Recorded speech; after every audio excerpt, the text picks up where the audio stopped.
Hello and welcome to Views on News. I am Jawad Tehami. The political uncertainty and instability in the country is increasing with every single passing day, owing to the continuous politics of agitation, confrontation, and a continuous threat of dissolving the provincial assemblies of Punjab and Khyber Pakhtunkhwa by Pakistan Tehreek-e-Insaf Chairman Imran Khan. He had given today as the deadline for the federal government that if the federal government doesn't announce early elections by maximum of March, PTI chairman was going to announce the dissolution of the Khyber Pakhtunkhwa and Punjab's assemblies.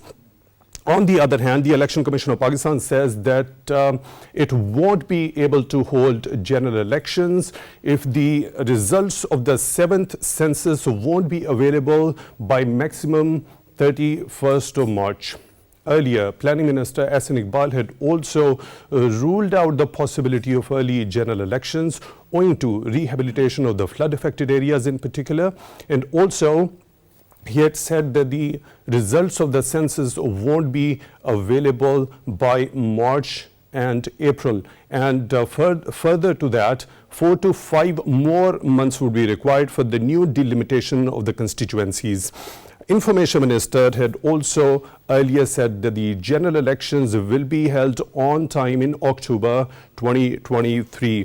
Now, Prime Minister Shehbaz Sharif has called for political stability and a charter of economy for the national solidarity, and he also said that the objective of Pakistan Tehreek-e-Insaf's dissolution of provincial assemblies in Khyber Pakhtunkhwa and Punjab means that it is going to create political instability in the country.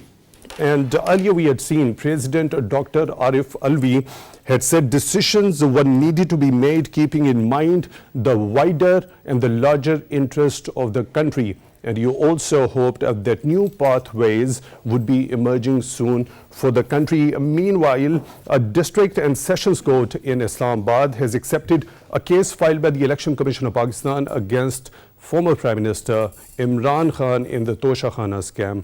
A new audio has also surfaced regarding these Toshakhana gifts of the wife of former Prime Minister Imran Khan, Ms. Bushra Bibi. Also, and now the move of dissolving the provincial assemblies in Khyber Pakhtunkhwa and Punjab, how detrimental is it going to be for the overall political scenario in the country and for the overall economy in the country? And if the assemblies are dissolved, what sort of options the federal government would have to deal with such a scenario? And after ECP's position, which is clear and very categorical, are the early elections even possible?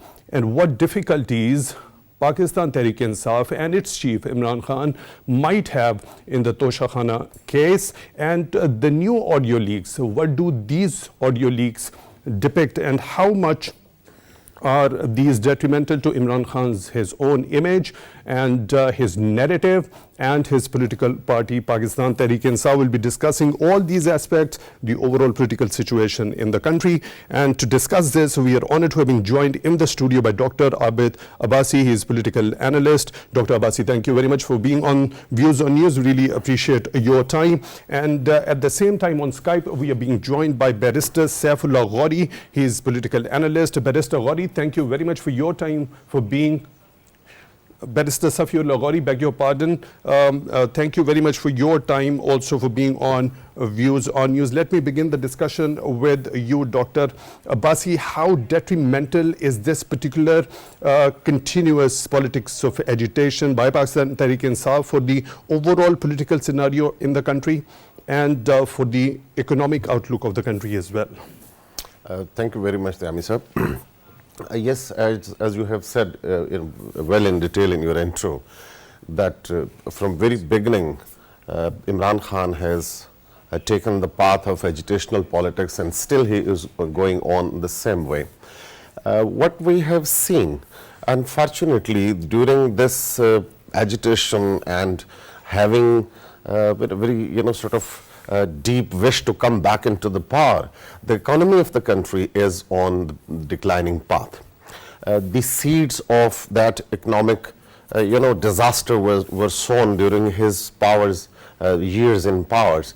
And as we know that he has changed about 4 finance minister, but unfortunately the economy couldn't be on the path, though despite having very tall claims by the previous government's officials or governments, even Prime Minister Imran Khan, that we have got that boost in economy, but unfortunately we haven't seen that on ground. Secondly, at this point, when he is saying that he is going to dissolve the provincial assemblies for the elections, I think it is not a joke that people of Pakistan elected those assemblies for 5 years, or just for the sake or for the lust of power of one party or one person. This democratic dispensation, this system should be erupted or disturbed. This is not, I think, in the favor of the country, especially when we are passing through a very, a worse kind of economic crunch. We are facing the price hikes in the country. The people of Pakistan are facing that, and the government is striving to get some relief for the economic business of the country and to give the relief to the people of Pakistan. Imran Khan is claiming to dissolve the assemblies. Why? Because he wants elections. Unfortunately, when he was in power, the opposition parties, they alleged that the elections of 2018 were rigged badly, and the RT system was not, that was erupted, that was having some faults, and the other sort of allegations they were making, and they were demanding that if Imran Khan feels that he has the support of the people of Pakistan, he should go in the fresh elections to get fresh mandate, and everybody would accept those elections if the elections were fair. But at that time, the resolve of Imran Khan and PTI was that the people of Pakistan given us mandate for 5 years. Why should we dissolve the assembly? Now, on which ground Imran Khan is claiming the same very path? He has launched the protest demonstrations even in the capital, in the Pindi, everywhere. He was launching jalsas.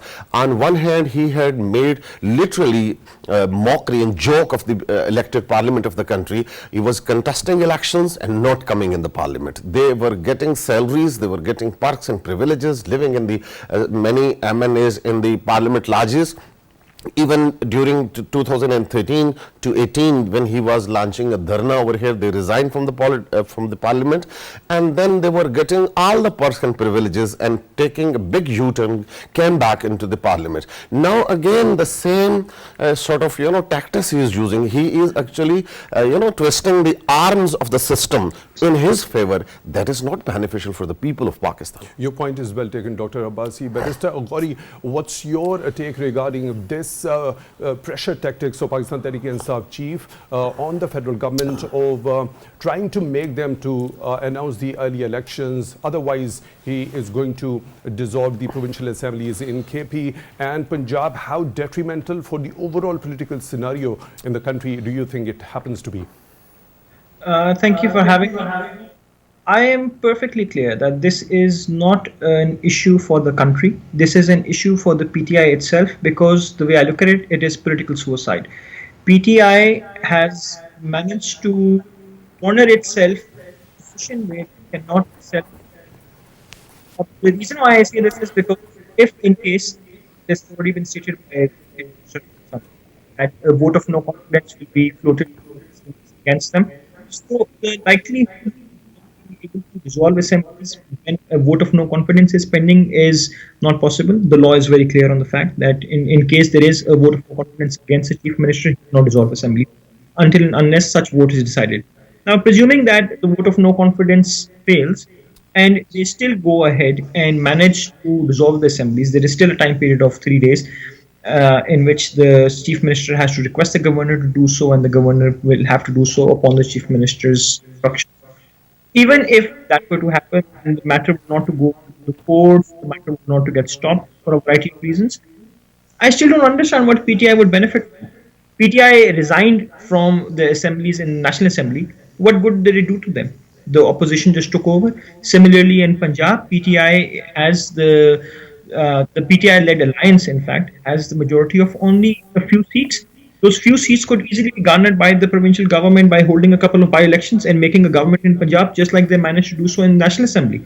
And in case we talk about the KPK, there would be, of course, the imposition of governor rule, and that might even be beneficial for the province at this stage because of the ongoing border threats that we have from the TTP, the shelling that is going on from the Afghanistan border.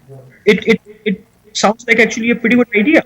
If something of the sort were to happen, the government might end up coming into a substantially more strengthened position. And as has already been mentioned, it's not a joke.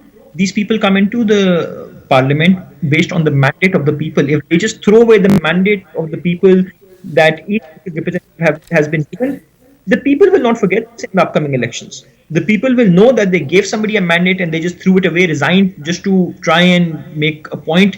The point that I still don't understand what it is. Why are they trying to leave assemblies just 6 months before election? Right, Barrister Ghauri, your point is well taken. When we talk about if this particular decision is taken finally by the Pakistan Tehreek-e-Insaf chairman Imran Khan of dissolution of these both assemblies, so if we go and check out the numbers, the kind of strength they've got in Punjab Assembly 180 with addition of 10 from PML-Q, and also in KP they've got 95 with an addition of 1 from PML-Q. Overall, out of 516, they've got 286. 230 remain. So if the government goes for bypolls in all these constituencies, 286 in total from both these provinces is going to be such a huge and large exercise, and it's going to incur huge costs also at the same time. Absolutely. So that's the condition if bypolls were to take place all across the provinces. And keep in mind, of course, that if they dissolve the assemblies, these would not trigger national elections. These would only trigger provincial elections within those places. And like I said, so the reason why I mentioned the timings of all of these, and the reason why I mentioned that, if the matter with the vote of no confidence and perhaps with the chief minister passing over the instructions to the governor, if during this time the matter goes to court and the matter gets delayed by maybe 1 or 2 months, that's sufficient time to hold by-elections on at least a few seats, thereby giving the opposition parties the edge that they require to form the government anyways. So that's the point. If the matter gets delayed by just 1 or 2 months, PTI would have lost its cards anyways. And even if like you mentioned, even if mass elections were to be triggered within these, what they're missing out on is the opportunity to make a caretaker government. I have personally been speaking to MPs from within PTI of the provinces who think that this is an atrociously terrible move, because they would lose their say in who would come into the caretaker government. This is how the democratic process works. And what PTI is doing is it is depriving its own electorate and its own elected candidates. A very important point highlighted by you, Barrister Ghauri. Let me take Dr. Abbasi's view on this particular thing. Dr. Abbasi, what do you think? I mean, if there are reports of rift within the ranks of Pakistan Tehreek-e-Insaf, there are certain people who don't want this dissolution to happen. How detrimental in the longer run it is going to be for Pakistan Tehreek-e-Insaf as a political party of the national mainstream? Fissure would cast definitely in the party, or an undemocratic, I would say, if not the blatantly unconstitutional, but according to the norms of democracy, Imran Khan is not following those norms in true literary spirit. He is putting, sort of his own electorate, his own elected party members in a very difficult situation. If we talk about PML-Q, they have just 10 seats. If the Pervez Alai, the CM of Punjab, was blue-eyed boy of former Prime Minister Imran Khan, why he was not given the slot of CM-ship in Punjab when the tenure was started? He has no other option but to give the powers of a province to the member who has got just 10 members support in the assembly. So these are just tactics, these playing is maneuvering. Dr. Abbasi, what about the bypolls in these constituencies? 286 they happen to be. It's going to be a huge electoral exercise. Definitely, it would cost. Again, I would say, for just to please one person's ego, one person's wish and lust to come into power again, why the country is, do that heavy exercise on the, exchequer of the poor people of this country who are facing a huge number of, population of Pakistan. The people of Pakistan are under the flood, the disastrous kind of floods and its after effects. They are unable to even, living in their own houses. They are living in camps and blah, blah, blah. So in this situation, and just for the sake of Imran Khan was removed. So, Dr. Abbasi, keeping in view the kind of economic cost of this particular exercise of bipoles in these both provinces is going to incur in future, if that happens to be the option by the federal government, if it doesn't go with this particular option, what other possible options do you think the federal government would have it?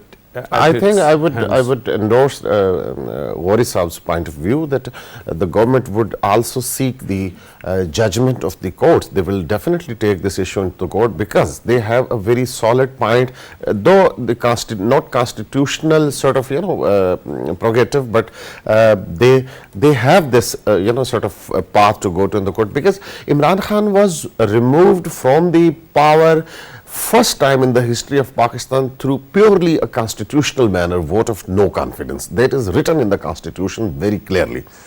Why, if a person was removed from the power constitutionally, just on the wish of that person, the country would put in a very particularly in this economic disastrous situation and more disasters. Right. I think it is not in the favor of the country. And when he was removed from the power, he launched a campaign unprecedented in the history of Pakistan against the armed forces, top leadership of the armed forces. He was, giving them very bad names during public meetings, and a huge campaign and social media was launched against them. So everybody is wrong in this country except Imran Khan's wish.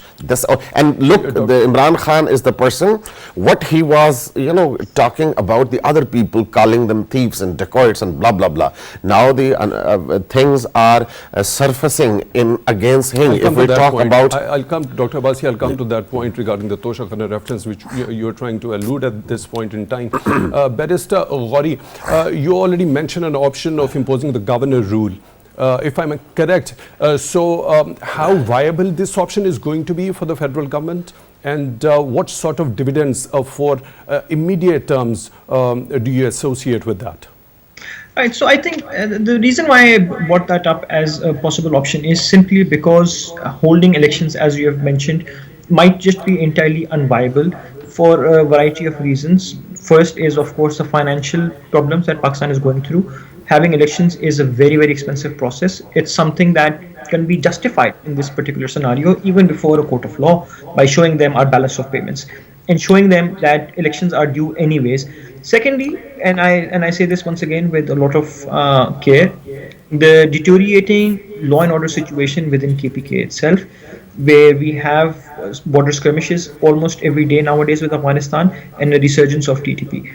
Given that whenever there has been a law and order situation, the courts have also been very happy to allow governor rule in conditions like these. So it's an entirely doable process at this stage, and for financial and for security reasons, and one that might even be beneficial for the province. And so, whereas it's not ideal, it's nowhere, of course, it's not been written in the law, it's not a constitutional step, but these extra constitutional steps have been taken in order to safeguard the country time and again, and have been validated by the courts as such. So when we talk about this governor rule, if it is imposed in case in order to check that rising security situation in both the provinces, especially in KP, and also to deal with the economic difficulties the country is facing, do you think it might also lead the Pakistan Tehreek-e-Insaf as a political party to go for more agitation in future after it is imposed? I think that's precisely what the PTI would want, right? I think that's what my opinion is, and that's a very good question. I really have to compliment you on asking this question. So, if I were to think, and put myself in their shoes, I would think that they obviously understand that they have lost the plot at this stage. So their best bet would be to try and coerce the government into imposing an extra constitutional rule upon the people. And in doing so, they would have a moral high ground, or at least they would suppose that they would have a moral high ground. KPK has a long history of resisting against governor rule. Starting from Qayyum Khan, long time ago, we have seen that the people within KPK have fought for democracy since even before the creation of Pakistan, and especially because it has a very bitter history with governor rule when the British Raj used to impose it. So perhaps he wants to lean in on that collective trauma and memory that has been imposed by colonial rule over the province, and try and use that as a synonym for what is happening right now, and try and coerce the people into coming out. But I would say at the same time, I think that this would be a very stupid move, and the people are much more intelligent than that. They would not buy into just some random story connecting a past incident to the present. And I honestly hope that the people would understand that the situation is different, that we are living in a considerably more democratic society right now, and it's my honest hope that this ploy would not play out the way they would have thought of it, and the probability of it playing out in itself is also very low. Right, Dr. Abbasi, your take regarding the option of imposing the governor rule in both the provinces. Yes, Barrister Ghauri has very categorically elaborated the pros and cons and the bitter history, particularly in the KP province. But governor rule, yes, is not an appreciable step in a democratic dispensation, curbing the the right of the people to rule the country by some extra measures, extraordinary measures. This is not appreciable, never appreciable. But what to do then a person is creating such a situation in the country that the government has no other option but to take these kind of unpleasant and extra constitutional or somewhat special kind of that calls for the extraordinary circumstances, call for the extraordinary measures or difficult decisions. That's what you mean to say. There is a constitutional provision, and if the assembly is approving the I guess 2/3 or 1/3 of the members of that particular assembly approves that governor rule, or either through the court, or there's a very complicated process after 18th Amendment. But still, I would say that the sanity should prevail. And as you said earlier, that there are some people within the PTI, within the Q League, they are not very much happy to dissolve the assemblies. If we talk about Chaudhry Parvez Ilahi, he has no guarantee that after the elections, or elections if are going to held on its prescribed time 2023, the Parvez Ilahi won't be PTI's chief minister in Punjab, and if he has this tenure, some 7 months or 8 months to fulfill some of the hopes of the electorate and try to muster the support of more people for PMLQ, he would launch some projects. And second thing which people have been saying, that he reportedly told what we have seen in some analysis in some media outlets. Right, Dr. Abbasi, your point is well taken. We are joined by another participant on the phone line by Mr. Qaiser Ahmed Sheikh, his member, National Assembly, Pakistan Muslim League Nawaz. Mr. Sheikh, thank you very much for your time, for being on Views on News. We really appreciate that. Now this continuous threat of dissolving the KP and Punjab assemblies by Pakistan Tehreek-e-Insaf Chief Imran Khan, how detrimental do you think it's going to be for overall political system in the country, for Pakistan Tehreek-e-Insaf itself, and for the larger economy of the country also? It's a very pertinent question which you put. I feel that Imran Khan is asking to dissolve the assemblies, but you see the Chief Minister, particularly in Punjab, Parvez Ilahi, how could he be accepting this, dissolving the assembly? Even if he does it, he will not be happy on it, because you see they have a tenure of about 6 to 7 more months. And it's not so easy for him to become chief minister next time. And moreover, he can do lot of work in Punjab. Punjab is a huge province, but I don't know, it's not a political decision to just come out from the assembly, even if the PTI is not present in National Assembly.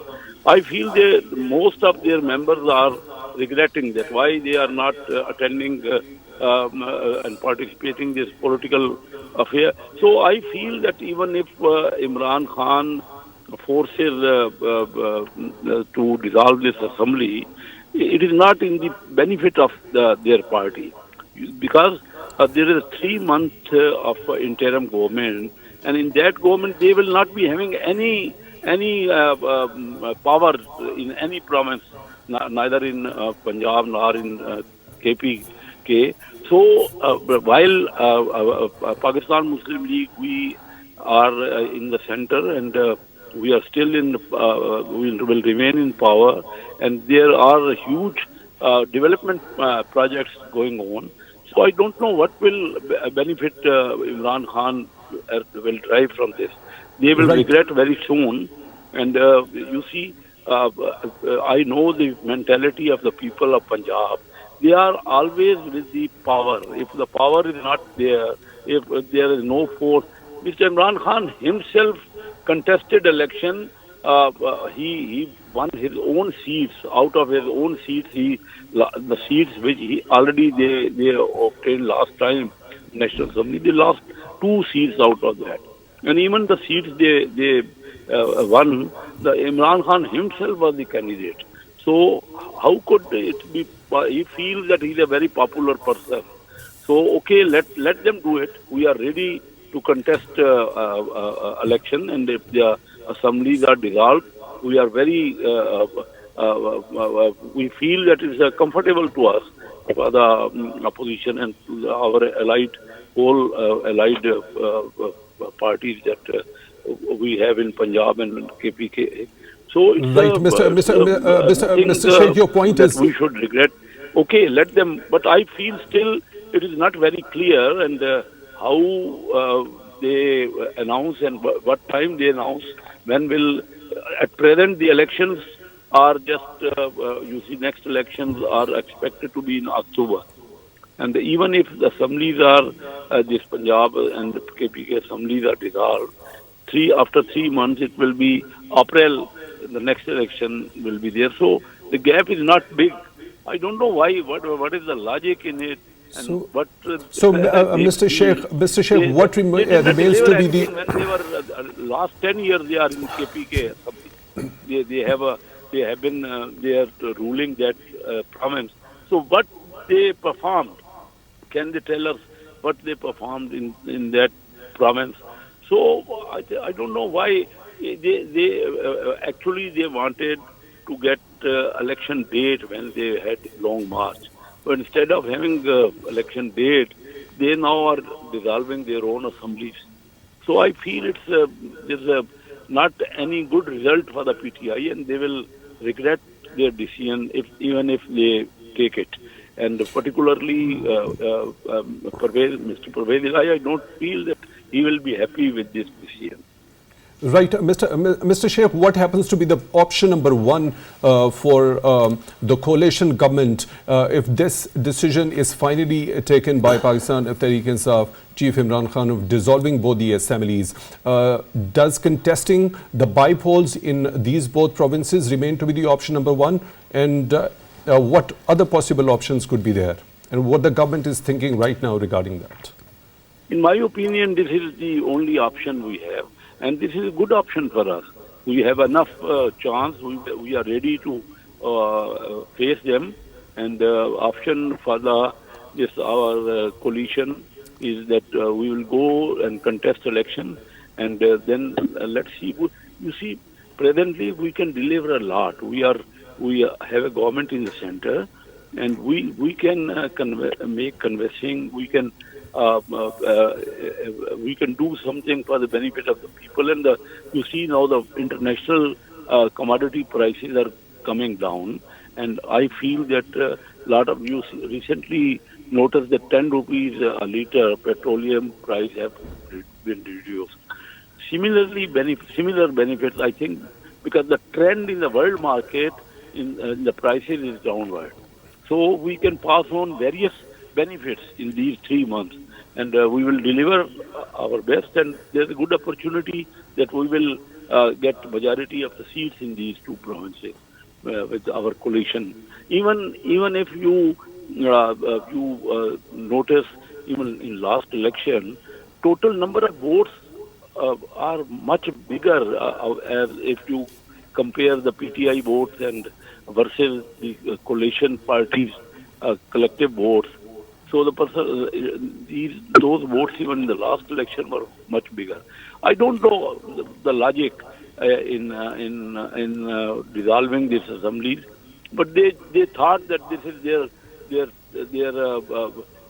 biggest weapon, that we will announce the overall elections. I think we are ready to face them and let them. So, Mr. Sheikh, if the federal government goes with this particular option of contesting the bypolls in both the provincial assemblies, the kind of strength of Pakistan Tehreek-e-Insaf and its allies have got in both the provincial assemblies, that happens to be 286. Don't you think it's going to incur huge cost on this electoral exercise? Of course, it is a huge cost. It is not in the benefit of the country. The economy is not in good shape, and we must find out to save to reduce our expenditure. But you see, this is as per constitution. If Imran Khan, he has been creating turmoil in the country, and the economic mess we are facing now is mainly because he has created an atmosphere where direct foreign investment has been reduced. Then their remittances are reduced. So they unnecessarily the opposition party of PTI, they are just giving rumors that Pakistan economy will be defaulted. Actually, it is not like that. A country like Pakistan, we have a huge potential, and it is not only that we have to pay some foreign debts. We have many other opportunities to create our amount even in the foreign currency. So I feel that whatever they are doing, they are not doing in the interest of Pakistan. A huge cost will be there, and the economy will suffer. And moreover, the speculation, the rumors PTI is advocating about Pakistan economy, that is hindering exports, that is hindering direct foreign investment, and people, you see, they feel that, for example, for the exporter, they are delaying the export payments, and for the importers, they are bent upon to establish more LCs in this time of rumors of that there is some problem in establishing LC. Although it is not like that. We had a detailed meeting with the governor's statement yesterday in National Assembly Finance Committee, and they categorically informed that no LCs are being stopped. So all the LCs are being established as per routine. So the thing will, within few days, when things will normalize. But if they dissolve this assembly, that can create some panic, and that can create some problems. That is, of course, going to impact the market sentiment also. They informed IMF that they should not continue their program. So I think the party, whatever party in Pakistan, they have to think about the benefit of Pakistan, not against Pakistan. So I don't know why. Right, Mr. Sheikh. Mr. Sheikh, your point is well taken. We do have Barrister Saifullah Ghauri and Dr. Abid Abbasi also in the show. And earlier during the discussion, Barrister Ghauri also mentioned a very important option of imposing the governor rule. He deems that it is the safest option at this point in time when there is the security situation and the announcement of calling of ceasefire by the banned Tehrik-e-Taliban Pakistan and the kind of economic difficulties the country is facing. So in this particular scenario, holding electoral exercise on 286 constituencies would incur huge cost. So Barrister Ghauri deems it fit that the governor rule must be imposed.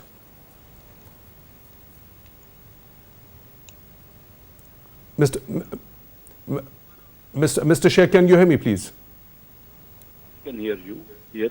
I mean that, you see, we are inviting PTI even to come to the National Assembly. You see, all these things, these are drastic steps. And the Pakistan is facing hardship nowadays, and we should have a threadbare discussion. And these things should come after having a consensus between all stakeholders. Yes. So I think we should have more and more debate in the interest of Pakistan, in the interest of the people of our country. Yes. So you are talking, I should continue about it, or? Your point is well taken. Mr. Sheikh, I'll come back to you. Please stay with us. Dr. Abbasi, we are getting the reports now. Pakistan Tehreek-e-Insaf Chief Imran Khan has started addressing that Pakistan Tehreek-e-Insaf is holding today, and he has said that the federal government doesn't even want to conduct elections on time. What does this particular statement depict? Does it mean that he has now used his last card, the Trump card, and now this statement alludes that he is trying to backtrack from keeping that Trump card safe still in his pocket or in his deck? Yes, we can say this thing, because this, if we talk in a very objective manner, in an impartial manner, this Trump card, which he is calling it a Trump card, that wouldn't, favor his own interest, political interest, because it would be, sort of not easy for him to get, safe or get escape from the cases which are being registered against him. And it's very important to recall that during his years in power, he put all the almost a bunch of towering leadership in the jails, but they were getting bails. Rana Sanaullah, the interior minister, a very dangerous case was made against him that proved false, and he was acquitted honorably from the court. Similarly, Shahid Haqqan Abbasi, the former Prime Minister of Pakistan, he was put behind the bar.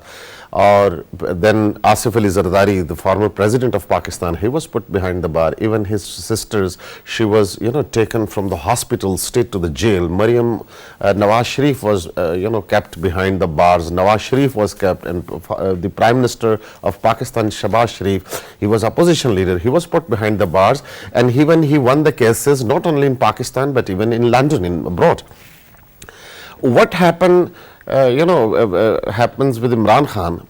He was talking about Tosha Khanas and very high moral grounds. He was talking about, one of his clip is viral on social media, that the Israeli Prime Minister he was, some sort of allegations were against him that he has taken some gift from the Tosha Khana, and police inquired him, police investigated him. That should be the standard. These people were looting the Tosha Khanas. Now very, very hefty amounts, the gifts of very hefty amounts, reports about them are getting surfaced.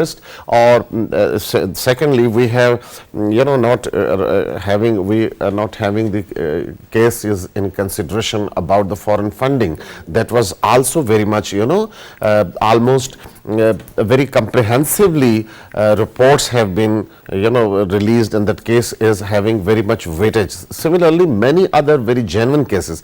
Just a few days before, from the KP Assembly, the helicopter used by Imran Khan was legalized through the assembly, and millions and millions of rupees were spent on Imran Khan's visitor in terms of the expenditure of that helicopter, and that was just to give the way, just to get the acquaintance to one person, a law was amended in the assembly. So this is the situation, and when there is no government of PTI in any province, probably we have seen some reports by the PMLQ people that it would be favoring Imran Khan to stay at Lahore or to stay at Peshawar, as we know that he had for so many years we have seen he was living in Banigala, but now he, for months after getting some bullets, alleged bullets in his leg, he is in Lahore. He came to Pindi to address the jalsas, but he went back to Lahore. So it won't be favoring him as well, and he knows that very well, but he is just trying to use the pressure tactics. Just after getting ousted from the power, he started agitation, then he started using the name of Americans, that cipher, that was the global conspiracy, that was the regime change, and then he started abusing, even literally using derogatory remarks about the armed forces and the top brass of the armed forces. Then he held a jalsa at Islamabad on 25th of May, that got failed. Then he started other options, and finally he is using, for what? To hold new elections on his wish, because now he is thinking that his popularity is at rise due to his very propaganda, which unfortunately proved false, that no foreign country has taken any sort of part in any conspiracy to Dr. Abbasi, I'll have to bring in Barrister Ghauri also regarding this particular statement, which I have already read during his address that he's making right now to the rally, Pakistan Tehreek-e-Insaf Chief Imran Khan. Do you agree with this? Doesn't it seem to be an accusation? The federal government is not in a mood or doesn't even want to hold the general elections on time. What does this particular statement depict? And regarding the Tosha Khana scam, also your view, how detrimental it is going to be for the image of PTI chief himself, his narrative, and also his political party? Right. So on the first question, which was that of the statement that he has made, it's a very irresponsible statement, obviously, and it is a statement that aims not just at the federal government but also at the Election Commission. The Election Commission already has several cases going on against him. So by making this statement, he's trying to hit two birds with one stone. Firstly, by trying to say that he needs to dissolve the assemblies because the federal government is not going to cooperate and there is no other way, even though the federal government is bound by the constitution to do so. I don't think there is any way the electoral term can be extended, nor has there been a singular precedent in Pakistan where an electoral term has somehow been extended. There have been instances when electoral terms have, of course, been cut short. These have been done by violations of the constitution, but never in Pakistan's history, or for that matter, even in global history, do we see examples of democracies where electoral terms just get extended at a whim. That almost makes no sense. At least from a lawyer's perspective, it's completely unbelievable. But I think the purpose here was to take an aim at the Election Commission, where cases are pending against him and he's not putting up his appearance. He is not answering them. What he is instead doing is that instead of going to the court and defending himself legally, he is constantly passing vindictive statements against them by saying that this entire institution is somehow biased, that this entire institution is against him. He's not talking about one judge, he's talking about all the judges, he's talking about all the secretaries and that entire network of bureaucracy that sits within the Election Commission. And he is not limiting himself. Barrister Ghauri, beg your pardon for the interjection. I'll have to interrupt you over here. We are unfortunately short of time. Mr. Sheikh, your last comments regarding these gimmicks by Pakistan Tehreek-e-Insaf, Chief in particular, and how detrimental is this particular Tosha Khana case is going to be for his image and the kind of narrative of righteousness he has been building over time and his political party? Yes, the Tosha Khana case is a very important case. You see, I always feel ashamed that our Prime Minister, and for example, they take gifts and then they sell the gift from They take gifts from the dignitaries, world-renowned kings or prince or prime ministers like that. So when they receive those gifts and then they sell, and even they sell in cash, on the one side they say that they have paid the exact 50% of the amount. But those gifts are very precious. And how can they prove that at what price they sold? They are selling cash now. It is Right. not worthy of a prime minister to sell the gift cash. It means there is something which is not correct. And how can a prime minister sell these things in cash? And, Right. Your point is well taken. Mr. Qaiser Ahmed Sheikh, Member, National Assembly from Pakistan Muslim League Nawaz, we really appreciate your time for being on Views on News. We were also joined in the studio by Dr. Abid Abbasi, political analyst. Dr. Abbasi, thank you very much for your time, also for being on the show. And on Skype, we were joined by Barrister Saifullah Ghauri, his political analyst. Barrister Ghauri, thank you very much for your time, for being on the show. Also, we really appreciate that. From the entire discussion, we can say that it is not even fruitful for Pakistan Tehreek-e-Insaf chief himself and also his political party to go with dissolving the provincial assemblies in Khyber Pakhtunkhwa and Punjab also. I would like to end the program with a quote by President Dr. Arif Alvi, who said the decisions needed to be taken keeping in mind the wider interests of Pakistan. And there was no such thing as a final word in politics, and better pathways would soon emerge for Pakistan. With this note, we come to the end of today's Views on News. Until the next one, take good care of yourselves.